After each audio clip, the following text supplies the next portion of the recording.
किसान साथियों नमस्कार, आप देख रहे हैं फसल क्रांति। इस समय हम मौजूद हैं नास कॉम्प्लेक्स पूसा में, जहां पे federation of seed industry of India के द्वारा एक कार्यक्रम का आयोजन किया गया है और साथ ही साथ एजीएम का भी आयोजन किया गया है। इस मौके पर हमारे साथ खास मेहमान राम कोंडनिया जी, जो कि एडवाइज़र हैं इस एसोसिएशन के लिए, वो मौजूद हैं। उनसे हम बात करेंगे जो इंडियन सीड इंडस्ट्री है वो कहाँ अभी स्टैंड करती है और फ्यूचर में क्या अपॉर्चुनिटीज़ हैं। इसी के साथ साथ मैं आपको बता दूं, जो राम कोंडनिया जी हैं उनका एक लंबा एक्सपीरियंस रहा है सीड इंडस्ट्री में और सर की जितनी तारीफ की जाए उतना कम है। सर बहुत बहुत स्वागत है। Thank you very much. Thank you. मेरा सबसे पहला सवाल अभी यही है, अगर हम मौजूदा हालात में बात करें, जो इंडियन सीड इंडस्ट्री है वो अभी कहाँ किस पोजीशन पे है, क्या किस इस पे आपका नज़रिया क्या है? तो अभी हमारा जो बीज का जो इंडस्ट्री है तो करीब 30,000 करोड़ रुपए का साइज का है। ये पूरा दुनिया में अगर आप देखते हैं तो ये हमारा 5वां पोजीशन है। तो ये लेकिन हमारे जो एरिया है, जितना हम यहाँ एग्रीकल्चर करते हैं, अगर उसके हिसाब से देखें तो ये कम है। मतलब हमारा इंडस्ट्री का साइज इससे ज़्यादा होना चाहिए। तो उसके लिए अभी काम करना है। इस पे सीड इंडस्ट्री का भी गवर्नमेंट का भी दोनों का इसमें रोल है। तो ये रोल ये है कि हमको सीड का ऊपर जो हम रिसर्च करते हैं वो रिसर्च बढ़ाने की बहुत ज़रूरत है। तो सीड इंडस्ट्री भी वही सोचती है कि हम इस पर ज़्यादा रिसर्च करें, अच्छे से अच्छे वैरायटी हम निकालें हमारे रिसर्च से, जो फार्मर को उससे फ़ायदा मिले, तो उससे इंडस्ट्री आगे बढ़ेगी। तो ये हम इसके डायरेक्शन में हम काम कर रहे हैं और ये भी एक सब्जेक्ट है जिसके ऊपर हम गवर्नमेंट के साथ बात करते हैं। सर अगर हम बात करें, जैसे कि आपने कहा कि कहीं ना कहीं काम करने की आवश्यकता है और इंडियन जो सीड इंडस्ट्री है उसको वर्ल्ड लेवल पे लेके जाने की आवश्यकता है, तो क्या की पॉइंट्स ऐसे हो सकते हैं जिससे इंडस्ट्री को और बेहतर तरीके से गवर्नमेंट के साथ काम करके ऊपर लेके जाया जा सकता है? तो एक तो यह है कि जो इंडस्ट्री का मतलब है बहुत सारे कंपनियां हैं, लेकिन सब कंपनियां रिसर्च में काम नहीं करते हैं, कुछ कंपनियां करते हैं। तो हम ये सोचते हैं, नंबर 1 ये है कि जो कंपनी रिसर्च में इन्वेस्टमेंट कर रहे हैं उसको एनकरेजमेंट होना चाहिए गवर्नमेंट की तरफ से।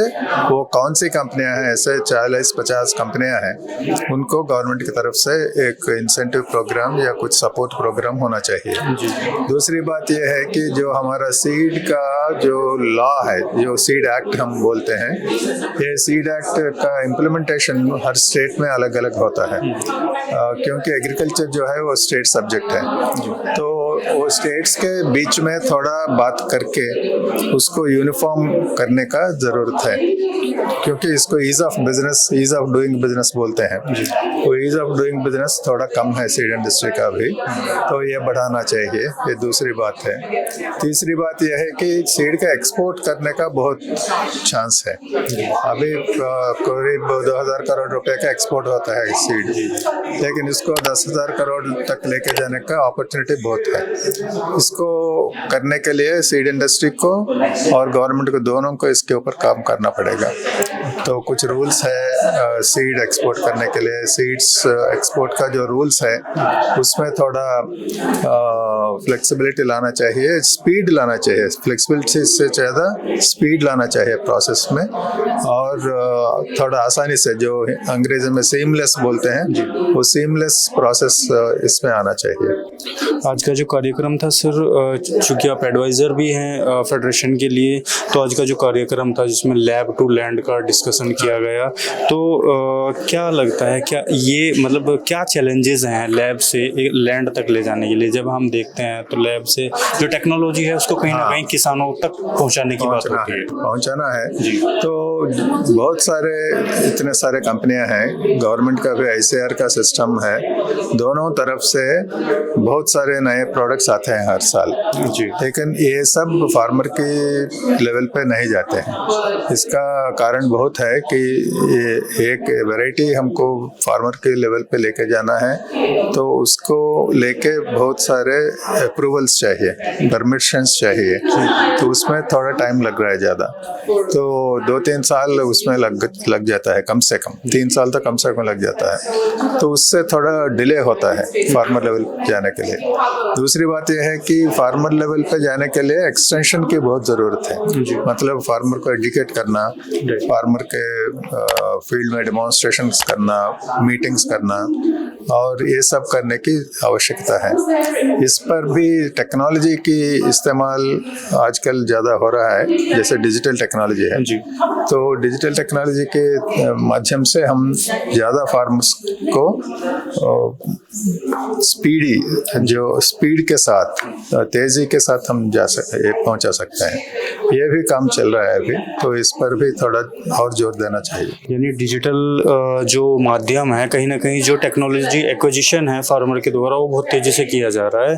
तो सर, अंत में चलते चलते जो किसान साथी आपको देख रहे हैं, उनको आप क्या कहना चाहेंगे, क्या सुझाव देना चाहेंगे? हम किसान को यही बोलना चाहते हैं कि जब आप सीड लेते हैं, खरीदते हैं, अच्छी कंपनी का, अच्छी क्वालिटी का सीड आप देख के खरीदिए, क्योंकि सीड एक ऐसी चीज़ है जिसमें हर सीड अच्छे क्वालिटी का नहीं होता है, और वो जो सप्लाई जो जिस कंपनी से आती है उसका पैकिंग कैसा है, उसका क्वालिटी कैसा है, ये सब देख के खरीदिए। और दूसरी बात यह है कि